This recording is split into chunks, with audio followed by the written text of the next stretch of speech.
ঢাকার ১৩টি আসনে মোট বৈধ প্রার্থীর সংখ্যা ১১৯ জন। তাদের মধ্যে ঢাকা ১৭ আসনে তারেক রহমানের মনোনয়ন বৈধ ঘোষণা হয়েছে। এছাড়া বগুড়া ২ আসনে অবৈধ ঘোষণা হলেও ঢাকা ১৮ আসনে মাহমুদুর রহমান মান্নার প্রার্থিতা বৈধ ঘোষণা করেছে নির্বাচন কমিশন।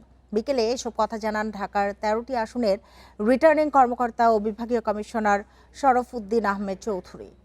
জানান, ঢাকা ১৮ আসনে আশরাফুল হকের মনোনয়ন স্থগিত করা হয়েছে। এ বিষয়ে কাল চূড়ান্ত সিদ্ধান্ত নেওয়া হবে। এছাড়া ঢাকা ৬ আসনে বিএনপির প্রার্থী ইশরাক হোসেনের মনোনয়ন বৈধ হয়েছে।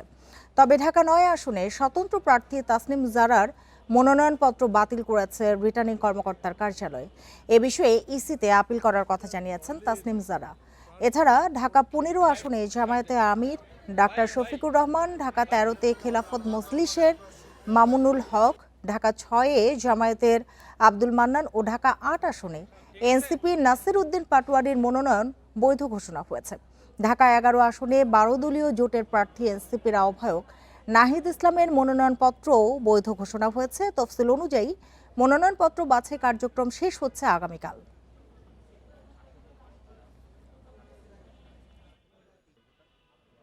সকল প্রার্থীর প্রতি তারা সমান আচরণ করছেন, তো এটা তো একটা বিরাট পরিবর্তন বটেই। এটাকে আমরা সাধুবাদ জানাই। আমরা আশা রাখি এটার কন্টিনিউয়েশন থাকবে। আমরা মনে করি এই ধরনের দলকানা নির্বাচন কমিশনার তাদের লজ্জা শরম থাকা উচিত এবং অতি দ্রুত তাদের পদত্যাগ করা উচিত।